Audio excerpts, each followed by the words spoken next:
So, why is this topic of shaping culture really important?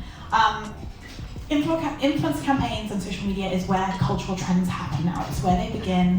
Things go from being online first to offline. The number of memes or trends like the corn kid, sorry, I like corn, that start online and then become cultural nuances and cultural movements is obscene. And I think that's where there's been a huge shift in the way we consume media, the way we build communities, and the way we form relationships.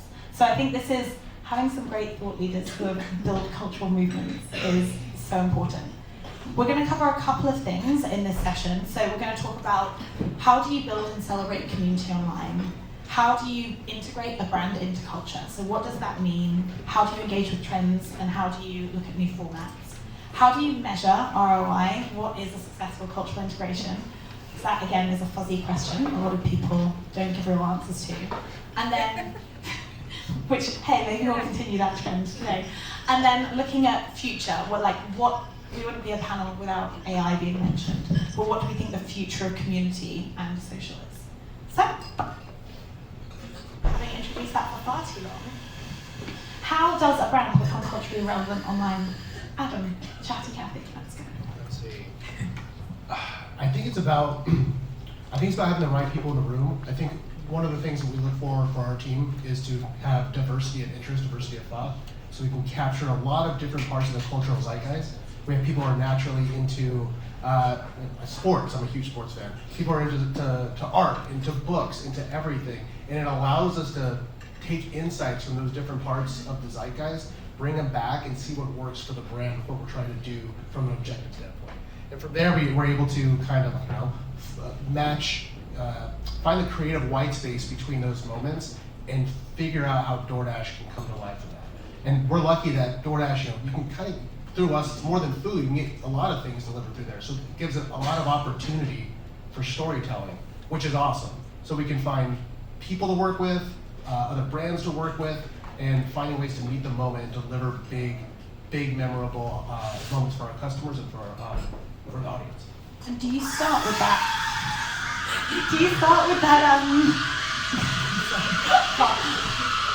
Coffee is important, otherwise none of us would function. Do you start with culture and community first? Do you use that as your North Star when you're designing campaigns? Yeah, we want to make sure that we're showing up in the different places that our customers are. And I think it goes back to that first point where it's like, what is happening in the cultural zeitgeist and how can we find a way to be there authentically? Be first is great, but I don't think you have to be everywhere all the time. And it's seeing what makes sense for the brand at that moment and how you can be that creative thread between all of it. Caitlin, you have thoughts, I can tell. Yeah, I mean, I would, yes, and all of what you just said. I think the big thing here too is it's really around creating mirror moments for your audience and finding ways that you can reflect them through your own brand. So it's you have to have a unique point of view. And so I think that's one of the great things I think working with creators is you get sort of a brand partnership within that. And so being able to, connect with an audience in a really authentic way and kind of having that scouts on the ridge mentality, I think is really important. And I think is really first and foremost within marketing, but I think social has kind of become this, it's much bigger than just what you're tweeting or Xing, I guess, these days. Yeah. And how do you evaluate, because I think, Chris, you do so much work about this at Google, and I think everyone in this room will probably have a different answer. So when we get to Q&A, if you have other thoughts, please share them, because everyone in this room is an expert. But how do you evaluate whether a trend is worth it for a brand to jump on or not? Because I think there's this pressure for brands to jump on everything, even if they don't have the third-party rights. Yeah, I think it's a great question, and I think Adam has kind of the great seed, which is what is true to our brand and how do we want to stay authentic to our voice. And then obviously being Google, we love to lean into data and insights to understand what are the cultural trends, opportunities that really resonate with your audience. And this can go beyond just the meme of the day or this, something moment in time that is a fad that everyone's talking about or creating videos today that'll be gone next week. We really are focused on the trends that not just emerge but sustain, really more durable trends, and that some of these trends have largely become part of the cultural and part of our vocabulary. You think about things on YouTube that started as a trend and now are just part of our everyday culture and vocabulary, whether that be ASMR, ambient rooms, unboxing videos. So we are always curious to understand how can we stay true to that brand voice, and where does that overlap with what does your audience care about? If we see you're trying to reach a younger consumer who really over-indexes on, say, lo-fi girl, ambient rooms, and that type of content, well then is there a way for our brand to show up that's really authentic and that shows that we understand this cultural moment, this opportunity, and we're showing up with our voice in a really fun way? And as an example, Nissan did this a few years ago, where they saw the ambient music trend, lo-fi girl, if anyone watches and is aware, was really having a moment. Everyone was kind of leaning in during COVID days and study with me in lo-fi ambient rooms. So when they were promoting a new electric vehicle, they had the idea to create a 4-hour video featuring an animation of a passenger in their new electric vehicle with lo-fi girl music and some cool little, Easter eggs and little movement in the video. And they ran that as a 4-hour long skippable ad unit. And the average view time was 15 minutes plus. And you would look in the comments and people were like, oh my God, did I just spend 2 hours with a Nissan ad? But it's not really an ad when it's served up like that, it's just content. And it was Nissan really understanding the culture happening on YouTube and what was gonna resonate with their audience. As a result, they really nailed it. It reminds me of the Bentley ASMR trend that went round with the model tapping it in my face. And then all the people did parodies like Daft Trucks. It was like, it's interesting when you find the trends that brands are kind of allowed to own and the space they're allowed to play in, and you watch people double down on it. Kate and Adam, do you have thoughts on this? On which trends to get involved in and which not to?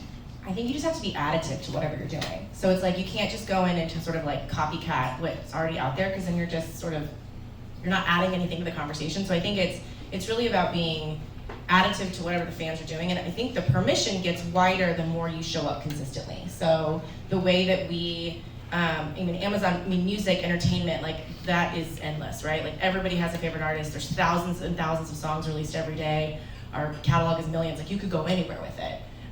So I think it's also just around like picking the right things that feel like you're kind of tapping into something that kind of gives you that nervous like, ooh, are they gonna get it? And then sometimes they do and sometimes they don't. And I think that's part of the fun of it, is that you just have to kind of be willing to put yourself out there, but do it on a way that you're not just doing it to make a sales message, like using your car example. Nobody wants to go to hang out with a car salesman. If any car salesmen are in here, I'm sure you're lovely at dinner parties. But I think it's really around, like, you have to be consistently additive to the conversation, not just asking to show up when you need someone to go take an action. I think she nailed it. Yeah, showing up consistently and taking risks. I call it your social stock portfolio, like making sure that you're trying different things, different formats, different creators, and it shows that you're not just showing up with the big creators, the big names, but you're showing up with people who are coming up in the format and you trying new trends. You're willing to take those risks and grow with those people, and it shows the members of that audience that you're for real and you're not just looking for the next big thing to hop onto. So there's a question that was not vetted and not on the list, but I would love your thoughts on this, because that kind of, if you think about it as a stock portfolio or as additive, like there are going to be times that fails.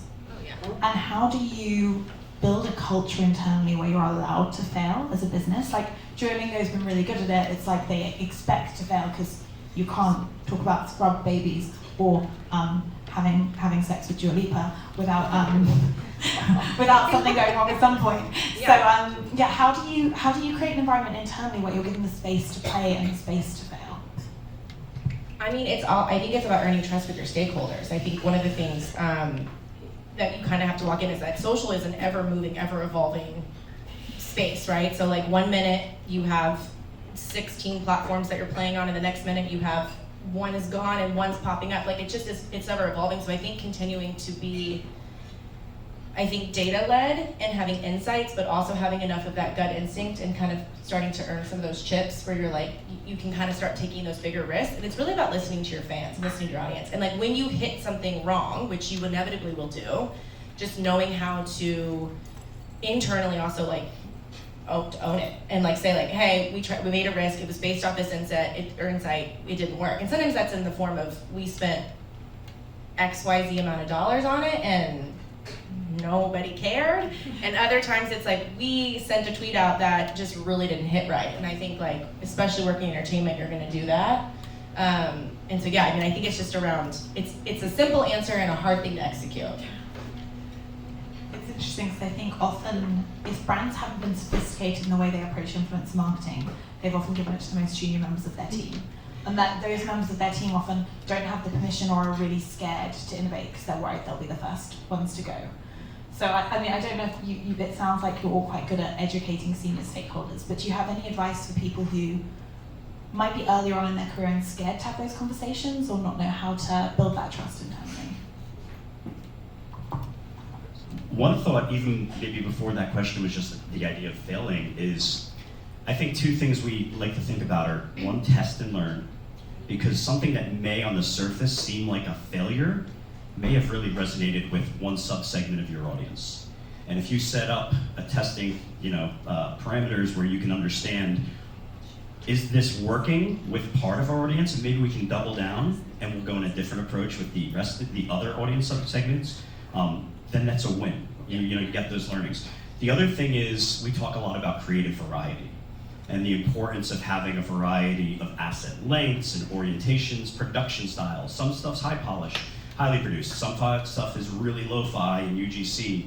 And that you're not putting all of your creative eggs in one basket, that we're gonna try this cultural stunt, or we're gonna try to latch onto this trend, and if it fails, then the whole campaign was a failure. But rather, we're gonna feed these AI-driven formats and campaigns a variety of assets, because while the data may suggest that this is the right approach, our creative instincts may support that approach, sometimes you just never know what's gonna truly resonate with the audience until you put it in market.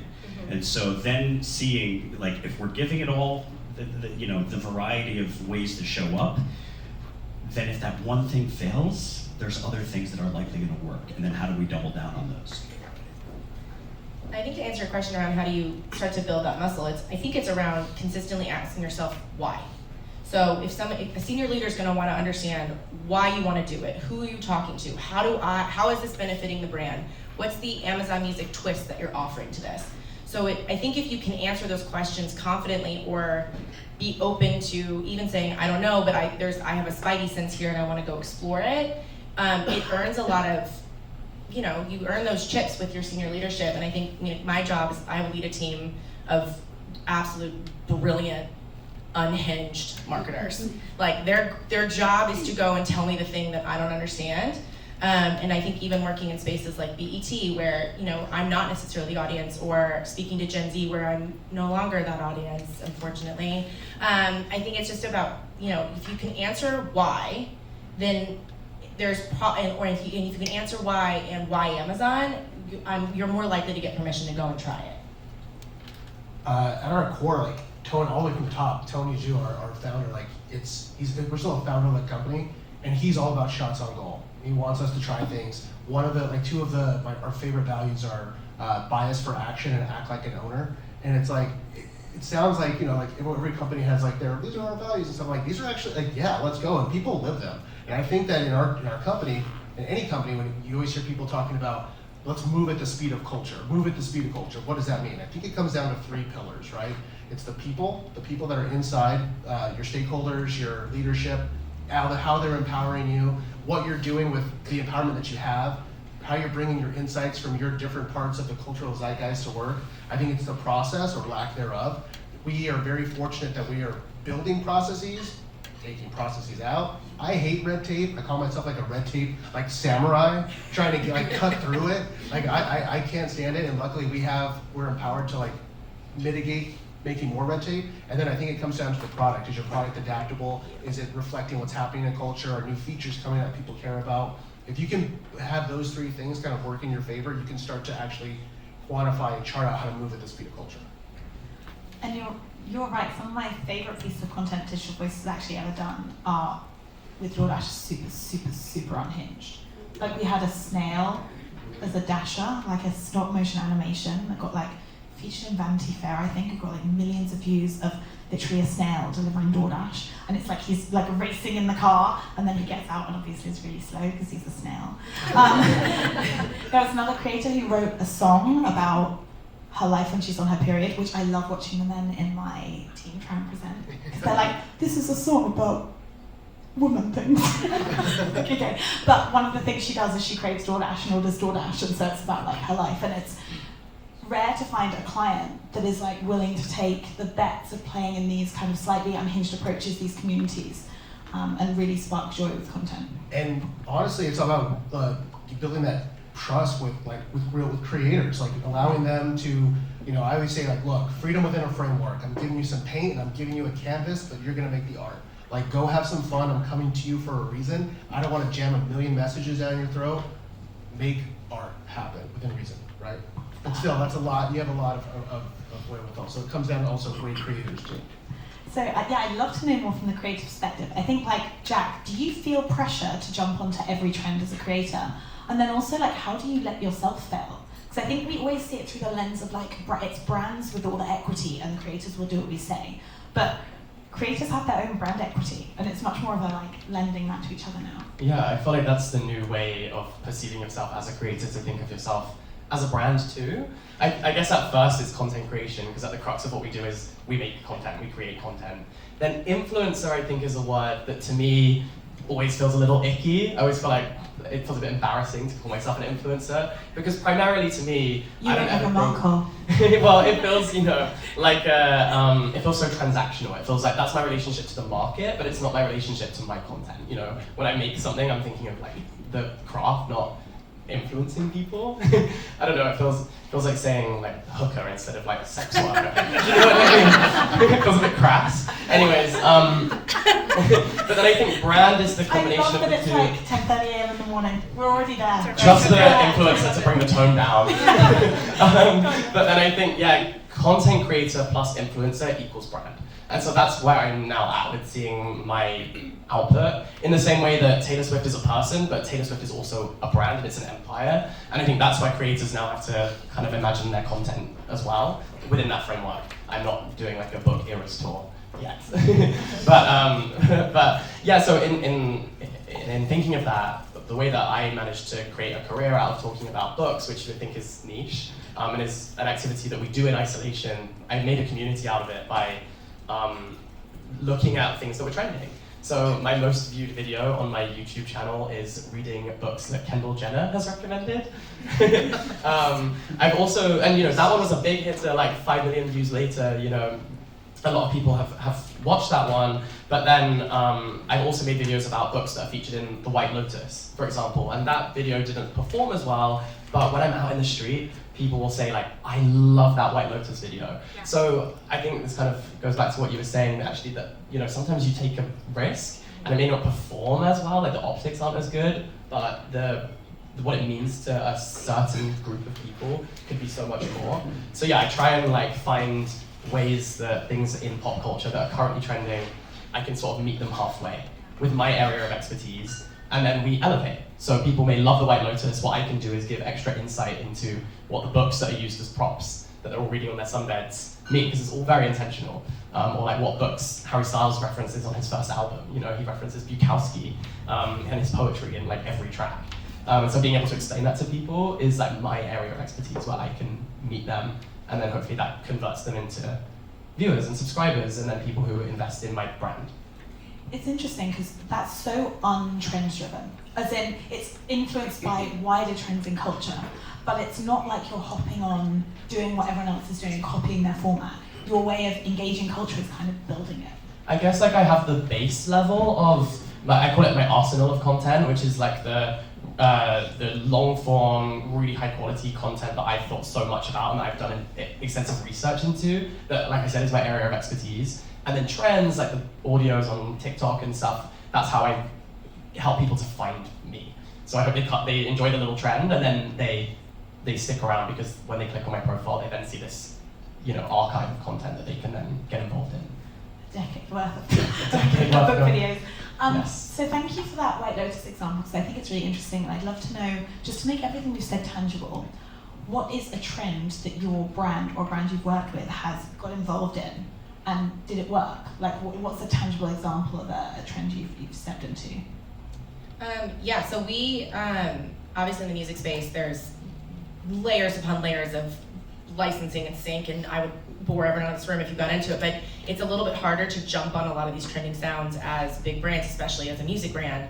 But one of the things that we saw was on-the-fly music videos were being made by really amazing creators, but in particular this guy, Will Freeark, who, if you follow him on TikTok, set well free, shout out. And he was making these sort of run and gun music videos, and he was kind of getting some really big names. So he worked with Sexy Red, and we were working with Benson Boone to launch his new single. That's very appropriate for this week. I know, I was like, this is gonna work out great. And so we also had a partnership with Alpine, which is a F1 team. And so one of the things we were trying to figure out is like, how do we bring music and sports together? And so we worked with Will to basically do a run and gun music video with Pierre Gasly, who is the driver of Alpine, and Benson Boone, and that's how we launched, his new single on our platform on YouTube. And so he was not a huge creator. He was pretty micro, and Benson was an unknown at the time, October 2023. So he was sort of on the way, but he had one big song out that was really popular in France, and that was the connection. But it was like that moment of like, oh, instead of me recreating this ourselves, we just work with an amazing creator who's already doing it, who's got credibility in the space, and it feels really authentic to his brand. And so how do we bring those things together? And I think that was a big win for us, because on the surface, it didn't really maybe look like it was going to work. It was a smallish creator, an up-and-coming artist, and one of the smaller F1 teams. So, but when you brought them all together, it was like millions of organic views in hours, which was insane and a huge win for us. Such an unexpected and very exciting partnership. It's really cool. Adam, do you have an example of a trend that you jumped on? I'd say more on like a macro level.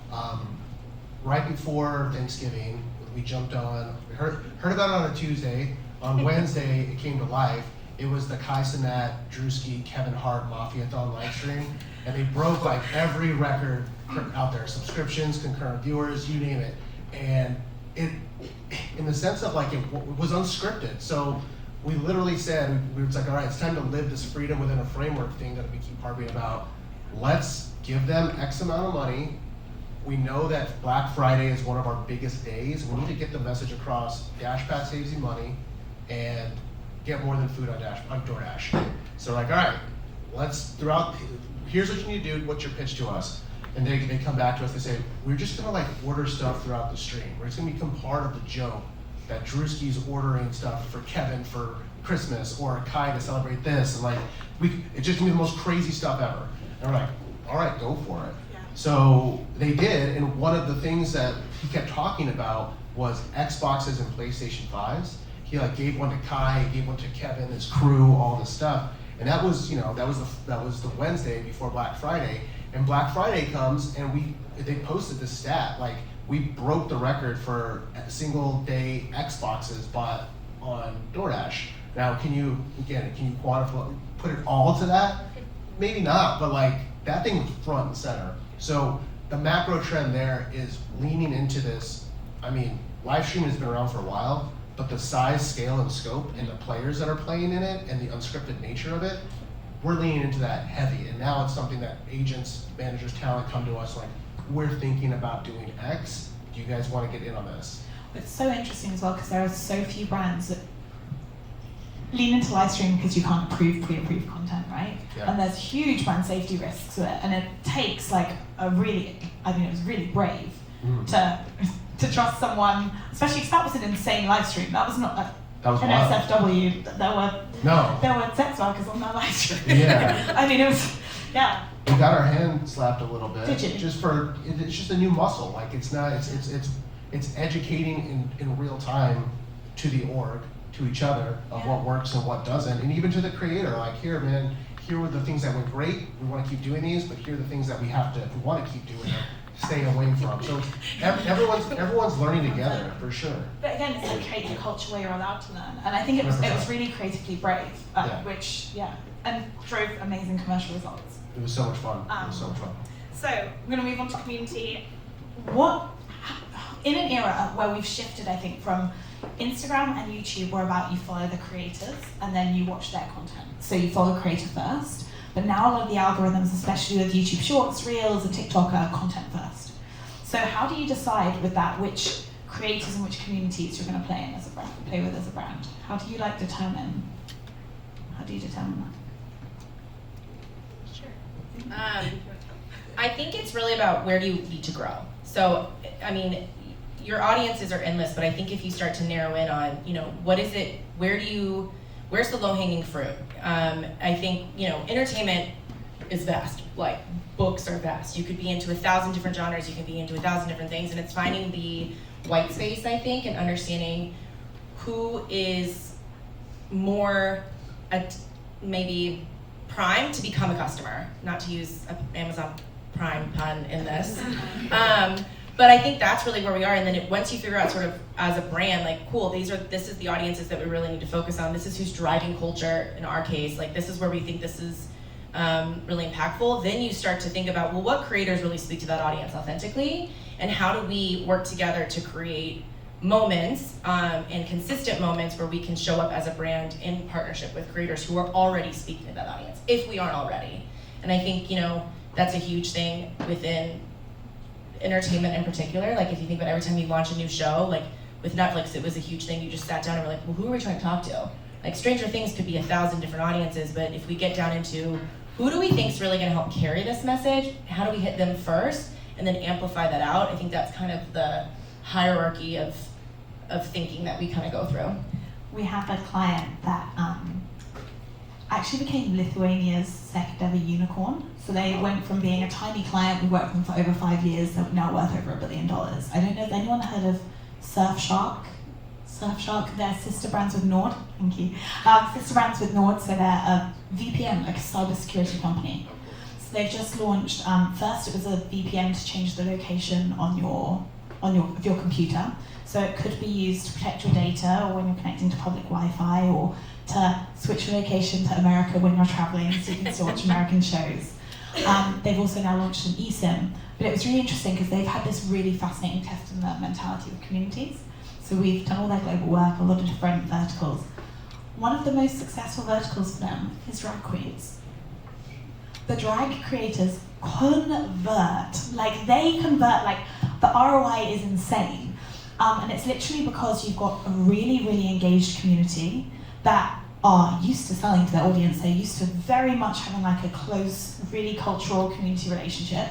They also can talk really easily about, hey, do you want to access RuPaul's Drag Race early?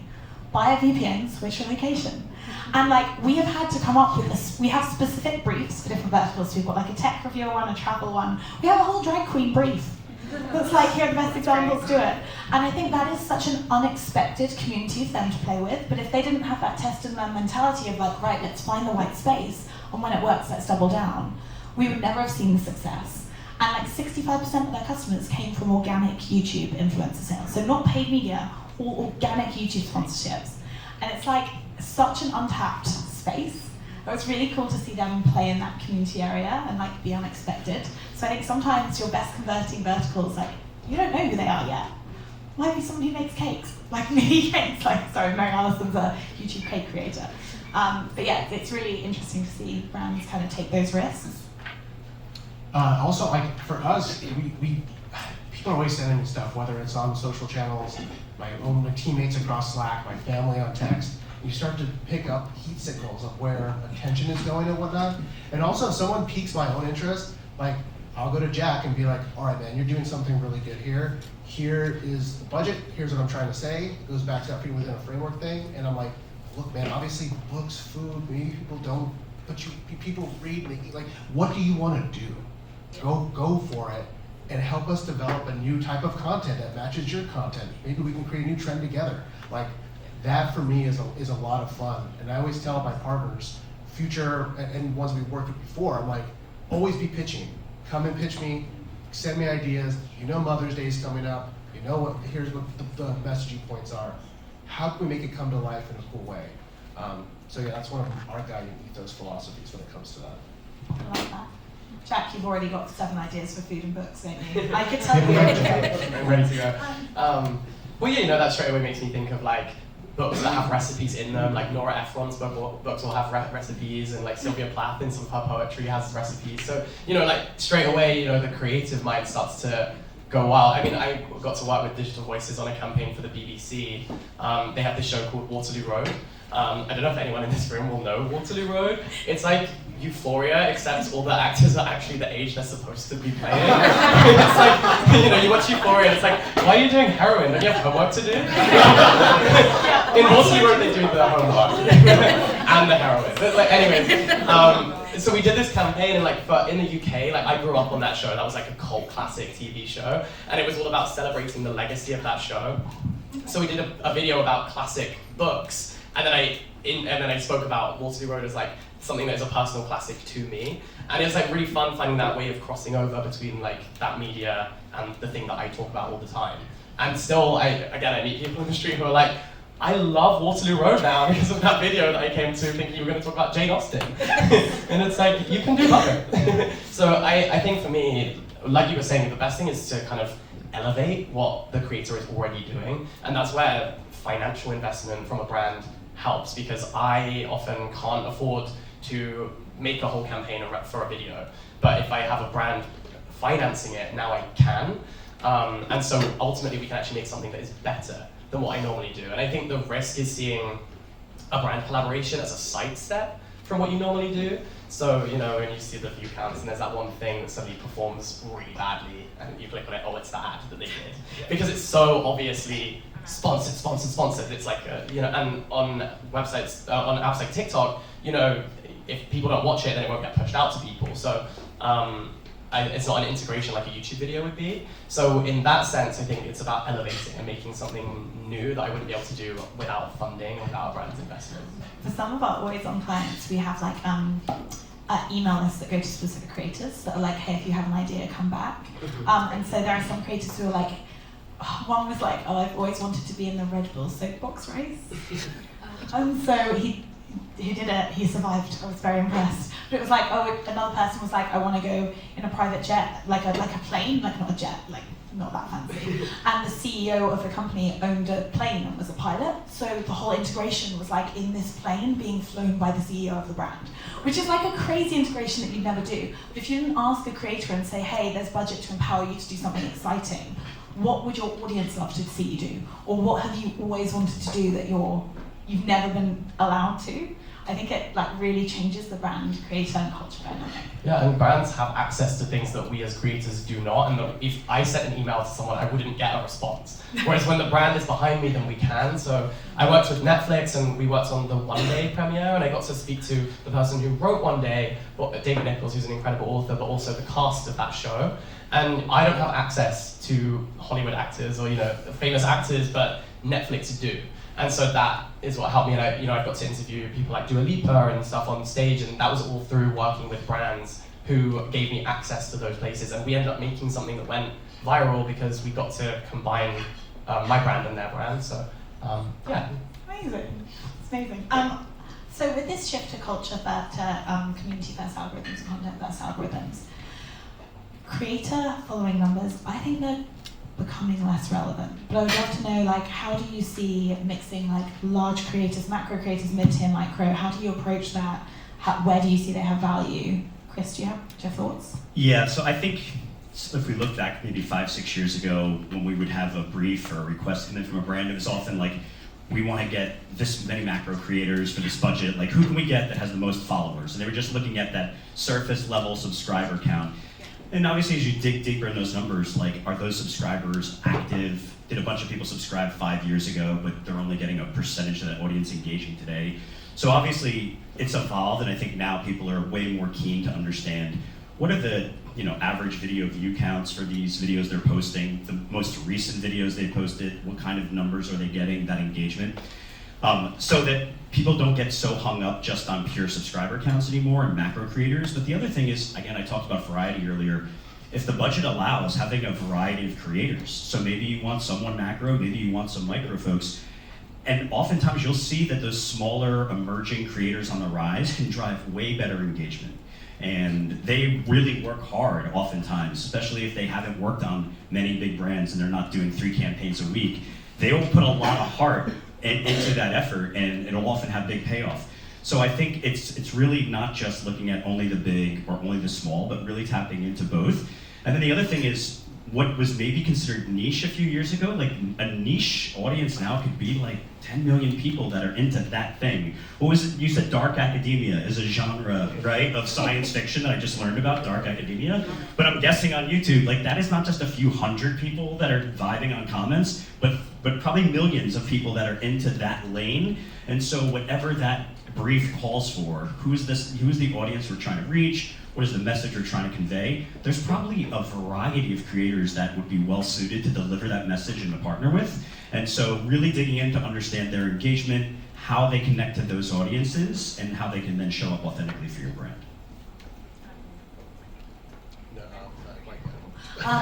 So one of the things we're seeing as well with the increase of like creator paid ads, so commissioning creators to be in ads, for the same budget that you could get a big macro creator, like put Alexa in your Super Bowl ad, you could have 100 different partners and you get usage rights to run all of those assets in paid ads. So even if they don't work organically with that audience, they might really resonate with another paid targeted audience.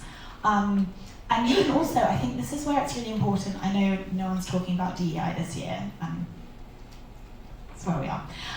But I do think there's looking at the diversity of the people who are your customers makes commercial success, and finding different interests that they care about and resonating with them and the cultures and the communities they care about. So you could take that budget that you would spend on, say, Alex Earl, and actually get 50 to 100 creators, each of whom produce such different content that resonates with different people on different level, and that drives real commercial resonance and commercial success. Any thoughts on that? Save me. I think that's okay. I mean, I think we have to reflect our audience, and I think our customers are diverse and their interests are diverse, and so I think thinking about it through the lens of also like, who's gonna most authentically tell that story that you wanna tell? And maybe we work obviously with a wide range of influencers. Liza Koshy is our host for AML, who's obviously a gargantuan YouTube star, former, no, I guess not former, still is. Sure. And then, to artists who, the Dua Lipas of the world, but then we also work with the micro and macro influencers too, where they just are really authentically tapped in and they just have an expertise, or they lend an idea or a voice to a topic that maybe we wouldn't have thought of without them. So I think it's also around understanding, to your point, like what are all the things that go into somebody having influence, and how do you also tap into that and and partner with them to co-brand in order to kind of drive that message. So I think it's like, again, diversity is, I shouldn't be like a dirty word. So like, it's about really reflecting your audience and finding the people who are gonna help you carry that message. And I think creators are also in a lot of ways a new press corps. Like, you're working with them in the same way that we worked with journalists 15 years ago, and I think that a lot of those have become influencers and creators on their own right. So it's just about, I think, looking at it through less of a putting people in boxes and more around how do we create really awesome stories and help our audience connect with this thing that we're working on together. Adam, you said You something. crushed it. Yeah. That was Diversity of perspective was something you mentioned on Oh, before, yeah. and actually, like, you've said that perfectly, Kate. Yeah, that was great. Internally, like I said, when we're structuring teams and like having that diversity of interest, all the conventional metrics of diversity that we're used to, but also diversity of interest, that allows us to go out and find and gut check the right creators for different things, and allow us to show up in a way that makes sense. Like, we're working on a huge Hispanic initiative now. I'm Hispanic. So like, I'm able to go in there with our gut agency and be able to be like, this feels like, and we're able to meet that audience in a way that we're not brownwashing it, as I call it. It's not hashtag diversity. It's like actually doing it. The people in the room from soup to nuts are part of that group. And we do that across a lot of our different verticals and our initiatives. And one thing about a company like us, I think Amazon probably has a similar problem. Our competitors probably do.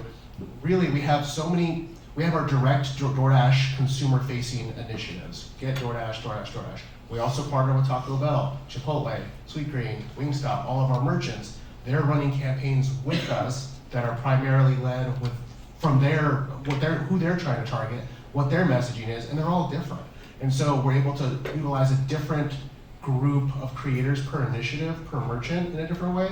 And we also have dashers, which are our supply chain, basically. It's the people who are getting you your things. We're talking to them in different ways, through different formats, through different creators. There's a whole world out there of people who are in the gig economy who are speaking to other people in the gig economy. So we're able to kind of test things at a rapid clip and be able to be like, oh, okay, like this creator that worked here really well, they're also growing really well. Let's try to see if we can put them in something else, and how can we keep that partnership going and tell more stories and keep a consistent brand partnership narrative. Love that. Keith Lee on Friday on the main stage at South by said that he was a dasher when he started out. He was like, that was the only way I could afford the food to review, which blew him up, and he's on food stamps. And it's just insane to look at, like, he was like full circle moment to work with DoorDash. That's wild. But it's so interesting to think about, like, people think often, I think of DoorDash as just ordering food from restaurants. But you're like, actually, this is a whole three-way marketplace where you tap into people at different stages of their lives, at different, like, from different walks of life as well. We try and do this thing for every campaign that comes in, where we do like a company-wide opt-in briefing call. So we call it the hive mind, and then everyone who has a perspective on what that brief should do joins. So even like the most junior people on the team sometimes come up with ideas that then we run in campaigns. And it's really cool because like everyone has a different view page, everyone watches different things. Like if someone said, open your YouTube app and show me, and I'll read out the top 5 videos on there, you would be like, no, that is way too personal. I would rather give you my social security number to read out than my YouTube homepage. And I think that's where, like, on teams, it takes that level of different perspectives to drive successful campaigns. And it's about finding the corners of the internet that you're not in, right? So like, Alex Warren is an up-and-coming artist to watch for us, who you guys may have seen on the Love is Blind finale last night. Shout out to Netflix. But he also has gone crazy on Book Talk for people, the Onyx Storm fans, connecting his song to like the characters in this very wonderfully unhinged way. And trying to explain that to my CMO was one of the hardest things I've ever done. I was like, no, we're gonna do a billboard in Times Square that's just like, we're devastated, it's over, but at least we have Alex Warren. And it was just like dragon imagery. And we're like, we don't know if people are gonna get it, but like, the internet is telling us they will. We're still trying to wait and see if they do get it. It just went out Friday. But like trying to explain romanticy to my CMO who isn't tapped in on the internet, but like sending her like YouTube videos and TikToks, and she's like, yeah, okay, cool. I trust you. Like you guys, if you guys think this is working, we'll let you do it. And I do think it's about having that like the testing mentality, and that like this is a weird little corner of the internet, but it's much bigger than you think it is. And then if you put that weird corner of the internet that feels so intimate out there, people will feel seen in ways that like they haven't by traditional advertising, because it's their most intimate interest. I really want to make sure we cover measurement. How do you measure like impact and calculate ROI on something like that? How do you? It's challenging. We're heavy in and look at engagement and sentiment. So what was the conversation that came out of it? What was the engagement rate? It's less around potentially like, I think in the days of yours, like the likes and the follows, and is that growing? That's still a factor, but I think we have more data points now that tell us what's successful, rather than just looking at something in a really binary way of like, this got us this many likes. That is important, but I think it's also around like, what's the comments and the sentiment back? So when anyone comments like, oh my God, Amazon Music, you're unhinged, you get me, you see me, that immediately is sort of a check in the right direction. And there's obviously things we look at from ROI, like creative production costs, there's hard numbers that go along with it, but there's also sort of the looking at like what's driving this engagement, what is the view count, how did we break through culture, what was that conversation, and that is an equal part of that kind of equation. You mentioned it on your last question actually, which was this idea of hiring creators as paid talent in ads and promoting it that way. I think one of the great things there is, one, creators, from what I've heard, love this because they get to partner with a brand to make a commercial asset. They don't have to take into account their programming calendar and putting something on that channel that may turn off their audience and get low engagement numbers, because it purely feels commercial and it doesn't really feel at home on their channel. The other great thing for brands is by hiring creators as talent and then developing a suite of assets, commercial assets.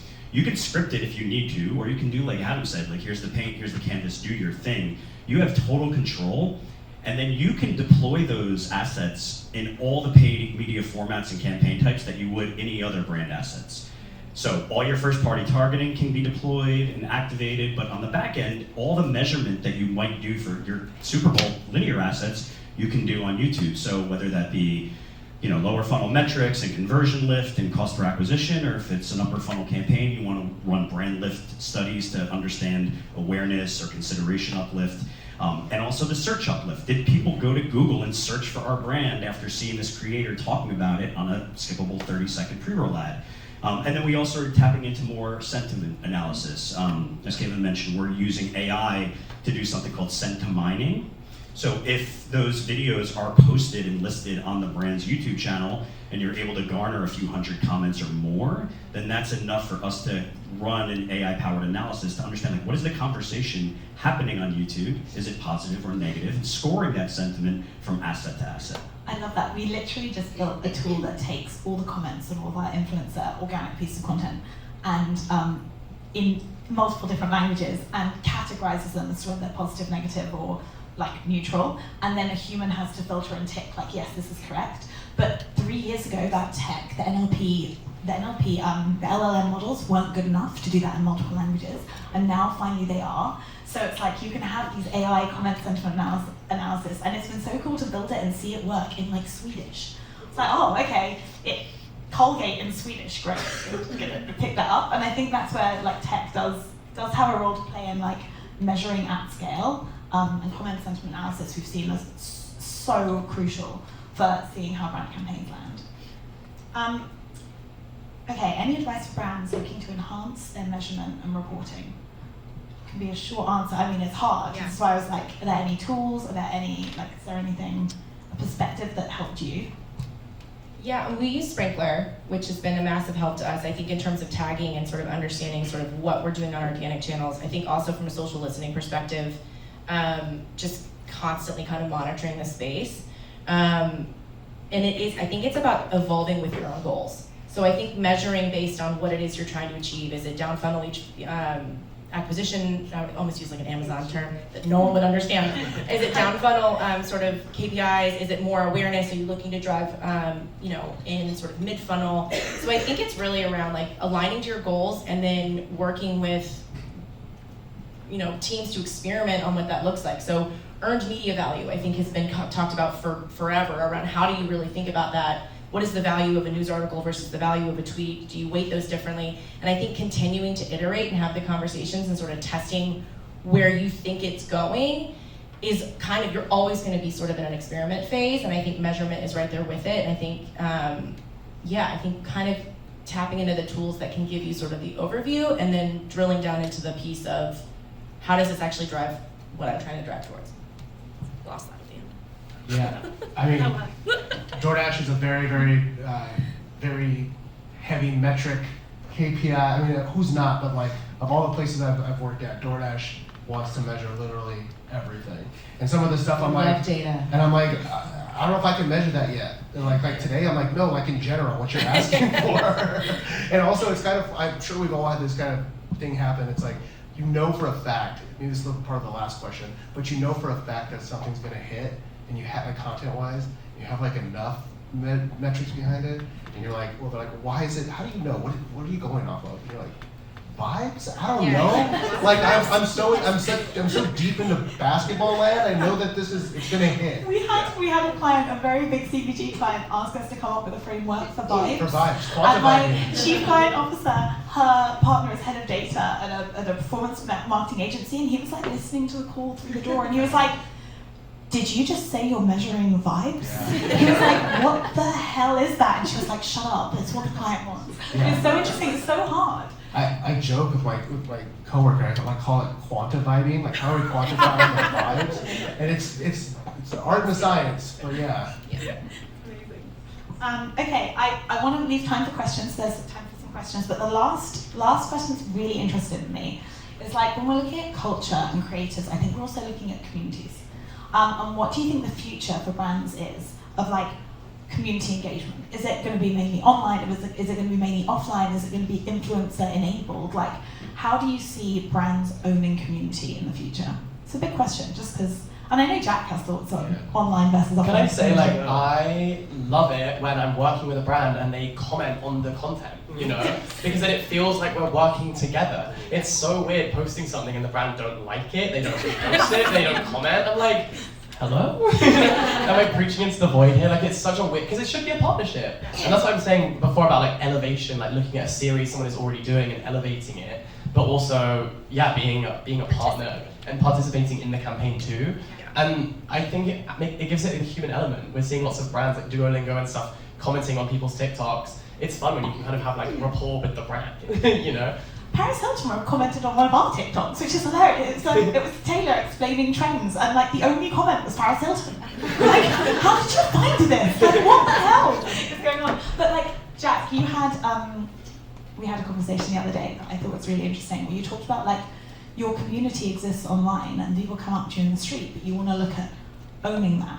Beyond that, so if you're thinking about how you evolve your community as as a creator, I think a lot of other creators will be as well. So do you see there's like a place for brands in that, like moving beyond it being an online community where it's like one-to-many communication? Yeah, I guess my new project is to try and build like a more in-person community where I can host events at South by, or and we can partner with brands in innovative ways where again they can elevate what I'm currently doing. So we can do a book club, and with budget we can fly an author here to talk, and that brings people together.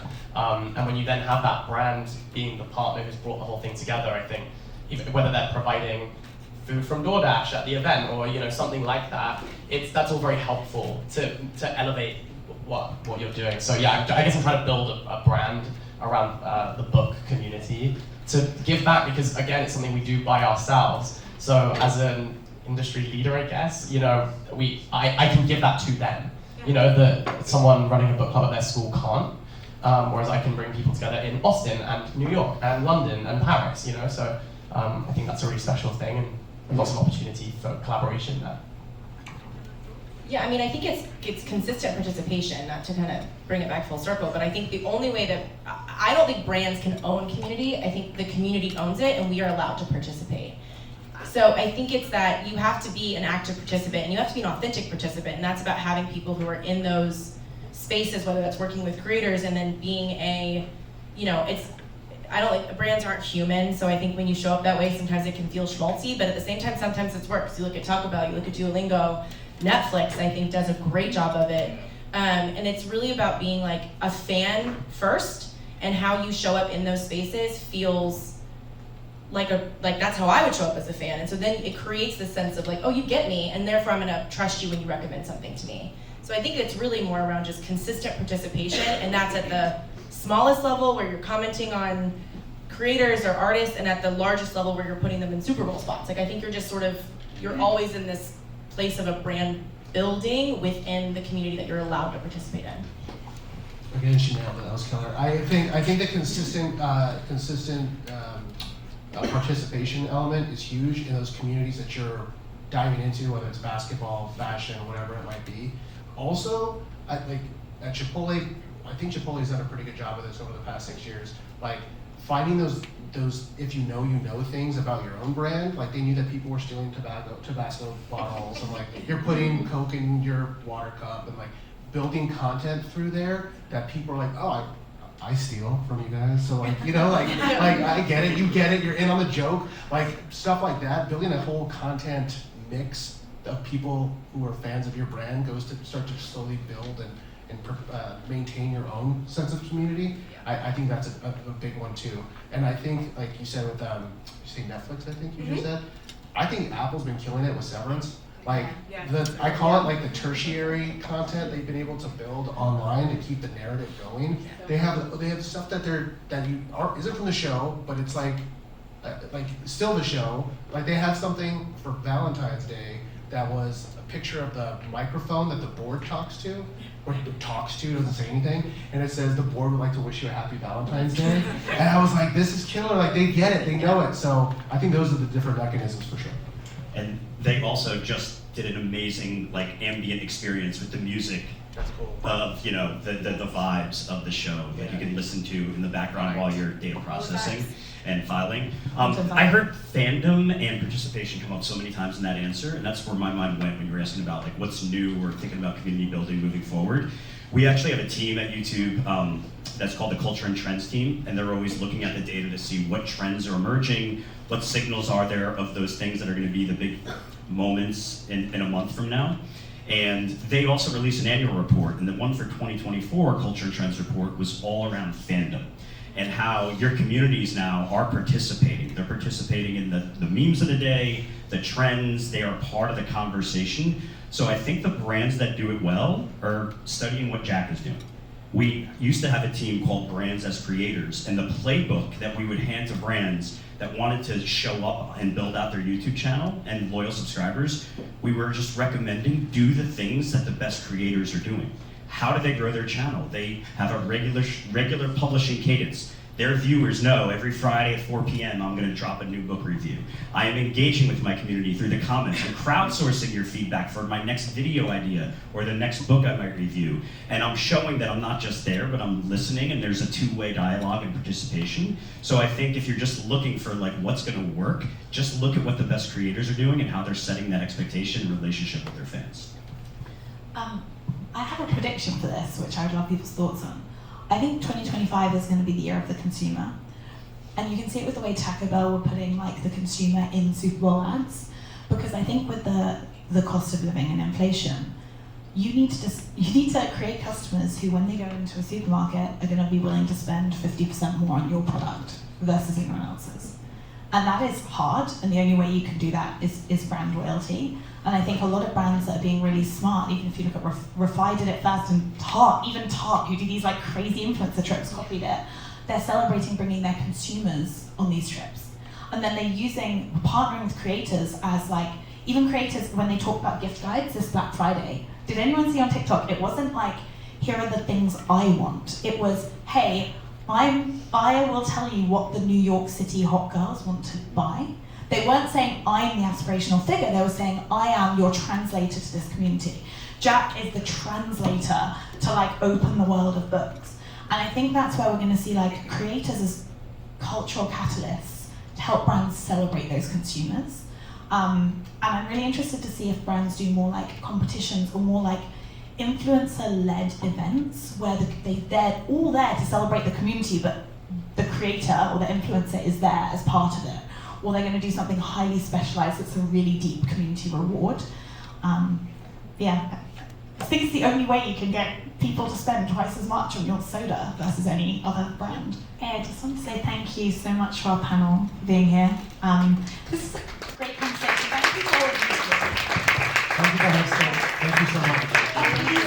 Take the chocolate with you. It's slavery-free chocolate from Tony's Chocolate Only. It tastes really good. There's like a mini mag as well with like insights and case studies if it's helpful. But like one of my favorite things is having a room of really, really smart people who elevate a conversation.